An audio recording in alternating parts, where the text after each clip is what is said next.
Most people are familiar with the mysteries of the Rosary, and they know three sets of mysteries. That is, the joyful mysteries, the sorrowful mysteries, and the glorious mysteries. But in October of 2002, Pope John Paul, now Saint John Paul II, introduced a whole nother set of mysteries. They're called the luminous mysteries, and we may not be as familiar with them. They're called luminous, meaning that they bring light, because they shed light upon who the person of Christ was, that in his divine origin, he was able to become, to manifest himself into the world by shining light through the gift of his ministry. So in the luminous mysteries, the 5 mysteries that are proclaimed are all ones that talk about the public ministry of Jesus. So it's the baptism of the Lord, the wedding at Cana, the proclamation of the kingdom, the transfiguration, and the institution of the Eucharist. So 5 events in the life of Christ which show him to be divine and shed light to people on a world where there is darkness. So the wedding at Cana is really elevated into the gift of the Rosary, the gospel reading from today. So it's very important because it signifies the first miracle, at least in John's gospel. He calls them signs. The first sign that there was something special about Jesus. You see, these last 3 weeks, we should already know that, because we know that there was an epiphany when the Magi came to see him there in Bethlehem. When the Magi came to visit him, that his light shone from there.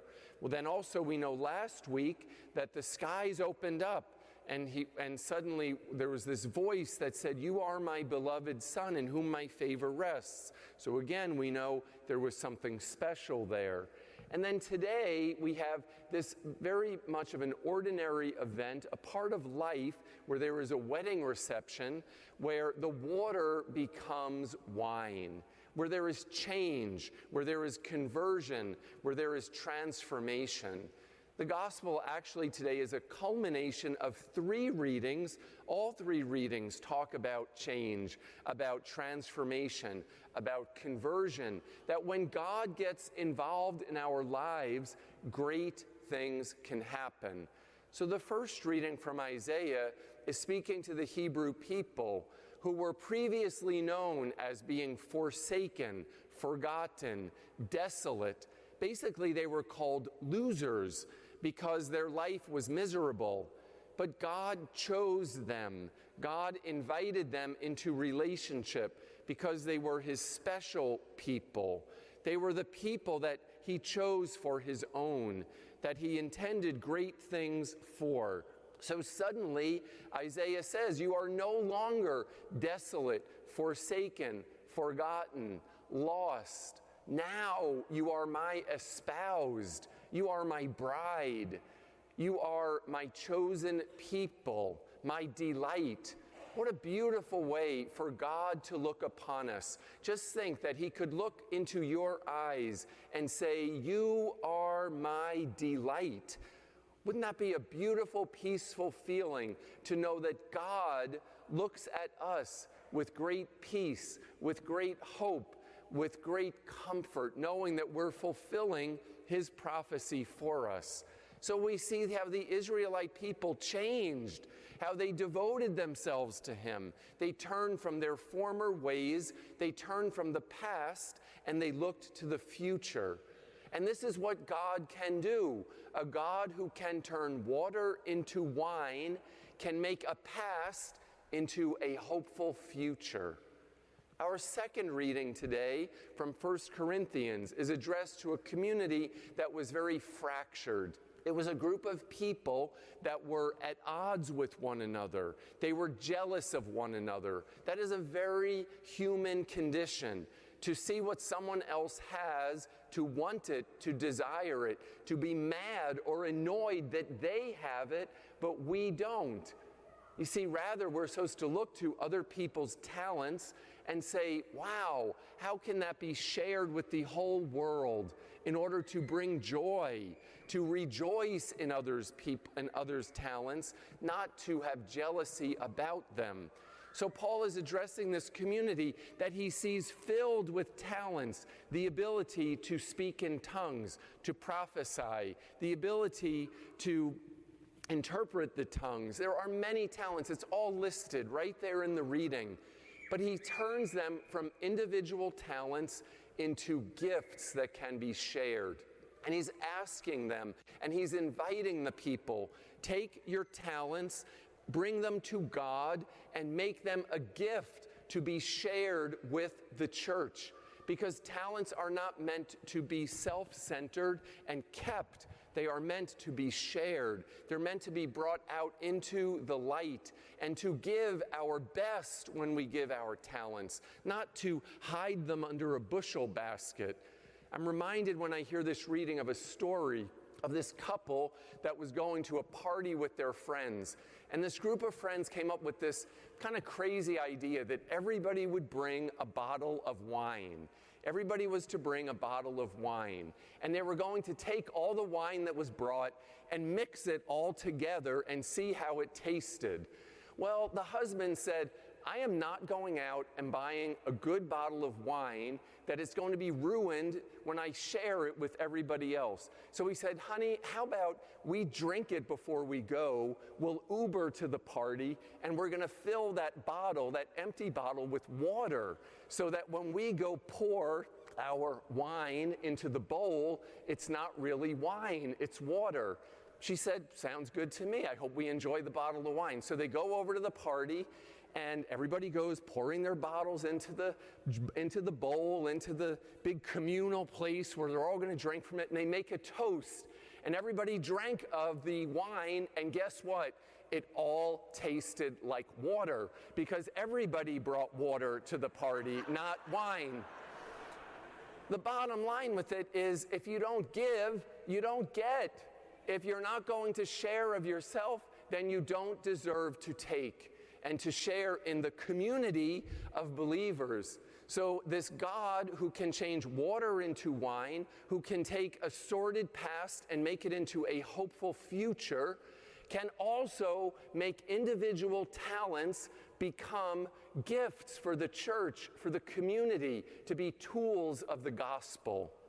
So our gospel reading today speaks to us of this very beautiful wedding that is taking place. And if you think about it, in this particular scenario, Jesus was going to reveal himself and his divinity. He hadn't done that before this. And he says to his mother, and it comes off kind of rude, actually, kids, I don't recommend you speak to your mother this way. Woman, my hour has not yet come. That's the translation of it. That's just how it comes about. He was probably very kind and very gentle with his mother because he was Jesus. So I'm sure he said it in a very, very nice way. But this was finally the time when his hour was coming. And how could his hour have come? Think about it. You know, he could have done his first miracle walking on water. Boy, the buzz would have been all out there. His first miracle could have been feeding 5,000 people who were hungry, and the buzz would have been out there. But he's at a party. He's at a party where suddenly everybody is already drunk, and then they start drinking more, and they realize they don't have enough of the wine left. But the guests don't know that. Jesus didn't do this for a big splash. He didn't do this to say, look at how great I am. I'm divine. Come follow me. It was a very quiet, kind of a subdued miracle in this small, obscure town in Cana. Note that there's like a pattern here. He was born in a small, obscure town in Bethlehem. He performs his first miracle in this small, obscure town. He takes something so ordinary as water, and he changes it into something extraordinary. I don't know what words he said. We don't know what he spoke over the wine. It just happened. So this God who can change water into wine, who can take a past and give it a future, who can make talents into gifts at the service of others, wow, he can also take the ordinary and make it extraordinary. The simple things of life God gets involved in. We know that from Saint Therese of Lisieux, one of our patrons here at Annunciation. Her statue is in the back. Her relic is here in our altar. We know that from Mother Teresa, who says you don't have to do great things, but do little things with great love. This is what Jesus did here to save the couple from embarrassment of not having enough wine. He helped them out. And this is what God does for us. My friends, this is what God does for us. He comes into our lives and He can change our lives. He can help us be transformed into who He wants us to be. Perhaps we hold on to the past. Perhaps we're not quite sure, not having the courage that we need in order to live the gospel with great courage. Perhaps we don't talk to God on a regular basis and allow Him into our lives. He was there at that wedding, so He was able to perform something because they invited Him in. Today, these readings are inviting us to say, Lord, come into my life. Help me. Lord, I want to give you water, which is something so ordinary. And I'm asking that with the gift of your grace, with just a glimmer of your light, to shine upon me and to help me be changed into who you want me to be. Today, during the prayer of the faithful, we have some quiet moments. We bring our needs before God. What are you going to ask for? What needs changed in your life? Tonight, before you go to bed, before you lay your head on your pillow, will you speak to God? Will you say to Him how your day was? Will you ask forgiveness for perhaps what you could have done better? Will you ask for His hope so that tomorrow you can have and become the person that He wants you to be? The God who changes water into wine, the past into a future, the talents into gifts, the ordinary into the extraordinary, is waiting for you to come to Him, because He'll change your life, not just today, but every day.